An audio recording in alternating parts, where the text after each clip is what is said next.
7 days and 7 minutes. New series I want to do where I buy a product, try it for 7 days. If I like it, then I keep it. If I don't, then I send it back. First up on the list, the Samsung G9 OLED.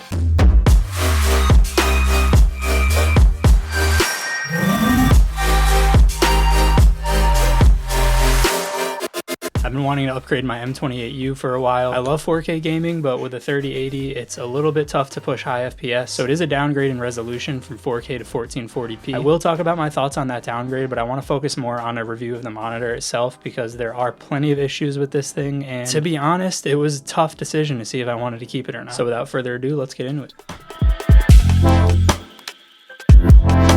So first, we'll do a quick rundown of some specs in case you're unfamiliar with the monitor. It's 49 inches with a true 1440p resolution, so it's 5120 by 1440. This was important for me, especially going from 4K down to 1440p, because something like the LG 45-inch ultra-wide is 1440p, but it's only 3440 by 1440p, so the pixel density is going to be a lot less than something like the G9 OLED or the G9 Neo. But I digress. This is 5120 by 1440, so it's essentially two 27-inch monitors at 1440p next to each other. So that means it is a 32 by 9 aspect ratio, which isn't super compatible with a lot of games. We'll get into that more in the review section. As in the title, it's an OLED panel, so you do have to worry about burn-in over time, and it has an 1800R curve on it. Here's a little guide to show you the various level of curve on monitor and what the rating means. So as far as specs go, it looks like a pretty solid monitor on paper. The only thing that kind of rubs me the wrong way is the ports on the back. It has HDMI 2.1, DisplayPort 1.4, a USB-C hub that you cannot use as a display, and then a micro HDMI, which they give you an adapter from micro HDMI to HDMI that you can use on the back, but I don't see why they didn't just include another HDMI or DisplayPort. With a monitor this big, why are you trying to save space on the back of it? But anyways, now we'll get into day one. So day one was rough. I get the monitor in, I'm super excited, I unbox it, and the setup takes at least an hour. You have to connect or sign up for a Samsung account on your phone. It comes with this remote, which actually I like that it charges via USB-C rather than using a battery like most other remotes, but there's no input on it. So if you press the home button, you're left with all these options, and it doesn't ever really explain to you which one is the right one to choose if you want to be on a PC. After playing around for a little bit and having to read some instructions, I figured out where the PC was. I connect to it, and the monitor just looks like garbage. It was an immediate letdown, and it didn't give me that wow factor that I was expecting. And then this started happening. It was really infrequent at first, but then it just started completely bugging out. It wasn't working correctly. So I brought it over to my other desk to troubleshoot some different cables. Now, in my research on different cables for this monitor, I found that a lot of people have a lot less issues when using HDMI 2.1 over DisplayPort 1.4. So I decided I wouldn't even try with a brand new DisplayPort cable. I would just go straight to HDMI 2.1. So I ordered like a 15-foot DisplayPort 2.1, but between having to set everything up with the smart hub and troubleshooting the different cables, it was already like midnight, so that brings us into day two.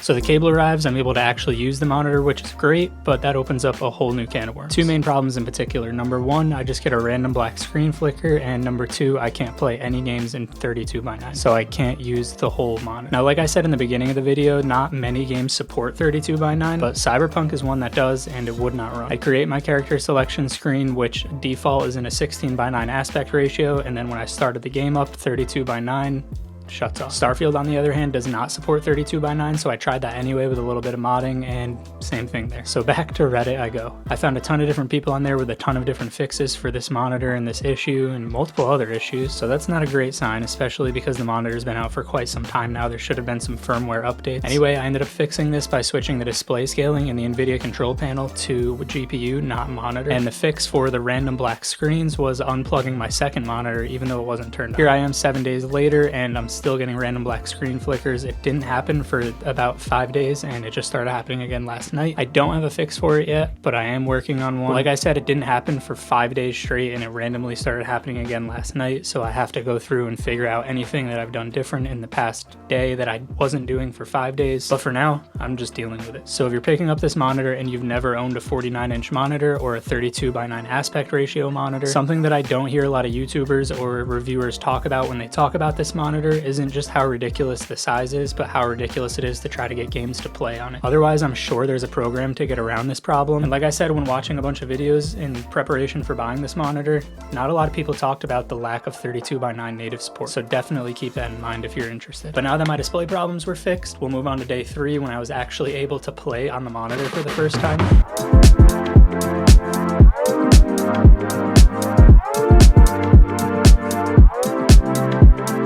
So I sit down, I'm thinking all of my issues are fixed, the monitor's set up, everything's gonna run fine, and it does run fine, but I'm just not impressed by it. When I turn on HDR, the Windows colors just look really washed out, and nothing really pops or makes me go wow like I expected it to. I don't know if you know the display guy, he reviews pretty damn near every monitor that comes out on his YouTube channel, and you can join his Patreon for $1 and it allows you access to all the different settings he uses per monitor. $1 was not even enough to thank him because it changed my experience with the monitor. A little tip, Windows will look washed out when you turn on HDR, not just this monitor, with any display, because Windows isn't HDR. Think of HDR as putting on sunglasses when you're outside on a bright day.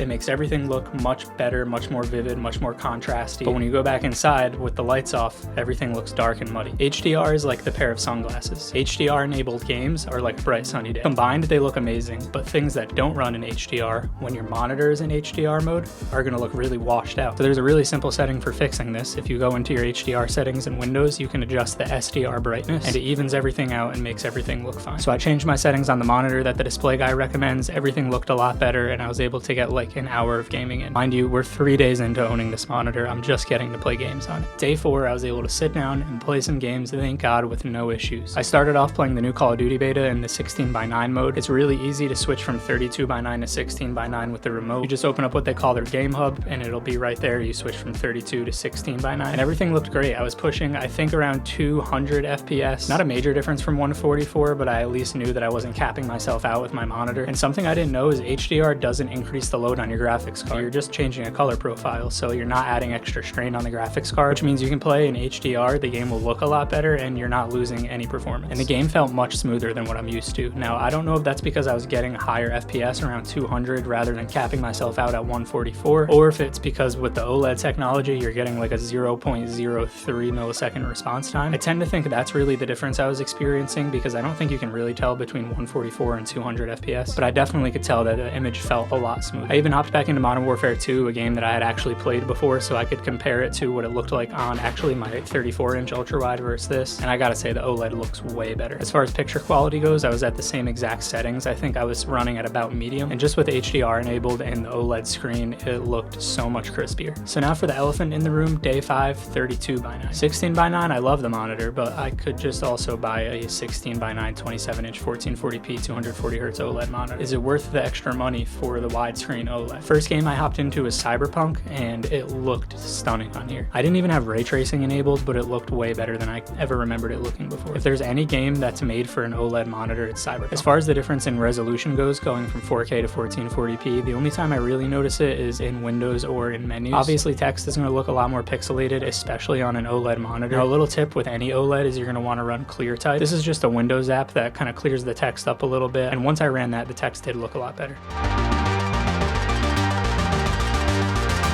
Next game I hopped into was Starfield. Now this is a game that does not natively support 32:9, so as I mentioned, I did have to run a quick mod. It's very simple, and it ran really well. I think I was getting around 70 FPS on this with my 3080, so not too much more of a bump than the 60 FPS I was getting on my 4K monitor, but you gotta think I'm kind of running two monitors. 1440p compared to 1.4K, so I wasn't expecting that big of a boost. It did feel smoother, so I think I can narrow down the smoothness that I noticed on Call of Duty to it just being a fast response time OLED monitor. One downside to forcing it to run in 32:9 when it's not a native 32:9 game is the corners of the screen do look a little bit warped. You'll see here the HUD on the bottom left that's supposed to be circular is more of an oval now, and here's a really good diagram that a Redditor shared that kind of shows the different aspect ratios that you have to force the game into and how it will cut off certain portions of the screen, like the bottom here. But overall, it ran without any hiccups. I didn't really mind the HUD being skewed because it made my experience a little bit more immersive. I felt so constrained on my 16:9 monitor, and this just made the world feel a lot more open. As far as the curvature goes, like I mentioned in the beginning of the video, I actually like a less harsh curve like this because I sit kind of far away when I'm playing games like Starfield or Cyberpunk on controller. If you were to play games on keyboard and mouse at 32:9, I can totally see why you would want a harsher curve because you would have less head movement to do. You can kind of see things in your peripheral a little bit better rather than it being over here, it's more over here.